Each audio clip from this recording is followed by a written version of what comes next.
في نوع من الستات ابتدى ينتشر بقاله فترة، القرب منها عبارة عن استنزاف ما فيهوش حب ولا احتواء. تلاقيها عندها شهوة الامتلاك وتحب تحس انها الكل في الكل. العلاقة معاها بتبتدي دايما ناعمة جدا، وهتلاقي فيها اهتمام وكلام حلو كتير بتصدره لك دايما بشكل حب. بس في الحقيقة هي مش بتحبك، هي بتحب احساسها انها امتلكتك. انت تقرب هي تبعد، انت تدي هي تطلب اكتر. لما انت بتفكر تصبر عليها هي بتشوف سكوتك ده ضعف لغاية لما تتاكل حرفيا من جواك.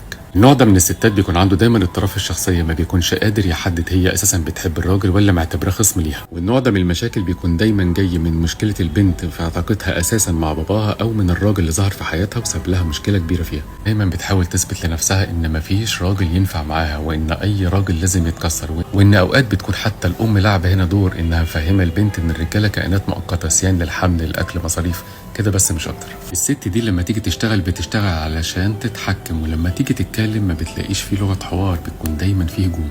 النوع ده بيعرف يحب بس حب بيكون دايما استنزاف، لانها اساسا بيكون غيرانه من صوره الست اللي موجوده جوه الراجل. بيكون عباره عن احترام وتفاهم وحب وامان. وخلي بالك النوع ده بيحب يلبس دور الضحيه ويدمرك بكل برود، وهتلاقي دايما على لسانها انا عملت لك كل حاجه. في الاساس ما عملتش اصلا اي حاجه، وما بتفتكرش الا اللي هي عايزاه، وهتفضل دايما تهد سيان فيك، في البيت، في العيال، في الامان. وهتلاقيها بتسأل في الاخر انت ليه سبتها. الصدمة بالنسبة لك مش انك سبتها، الصدمة بتكون انها استهلكتك بقالك سنين، وانت بتحاول انك تصلح حاجة مكسورة انتهت بتدميرك انت شخصيا. من اكتر الحاجات اللي البني ادم بيضحك فيها على نفسه ان ممكن يغير اللي قدامه واحنا بنستلم بعض زي ما احنا. في مواقف ينفع تمشي المركب فيها، وفي مواقف تانية هتلاقي نفسك في بحر لوحدك وبيتقالك انك خاين وسبتها. وللاسف هنا انت بتكون شهيد في معركة رجولة ضد ست اتعودت انها تكون خصم مش شريك. كل واحد فينا عنده مخ وتفكيره، بس لو اي راجل حابب يسمع رسالة اشتري نفسك.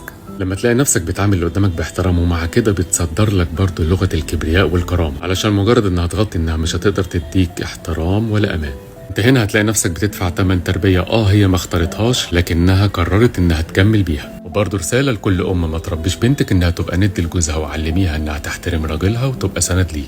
ولو ما عملتيش كده ما تستغربيش وبنتك داخله عليك وبتقولك انها متطلقه، وكمان هتقولك انها كانت مظلومه. وهنا هيبقى واحد بيطبل وبالظبط التاني بيرقص له. لو مكمل حلقه لغايه الاخر فيبقى المحتوى عجبك، وانا اكيد متشكر. لايك وشير عشان نساعد المحتوى المحترم ان هو دايما ينتشر. انا هيثم المعداوي، وان شاء الله هكون واحد من اشهر الناس في مصر. اشوفكم المره الجايه، مع السلامه.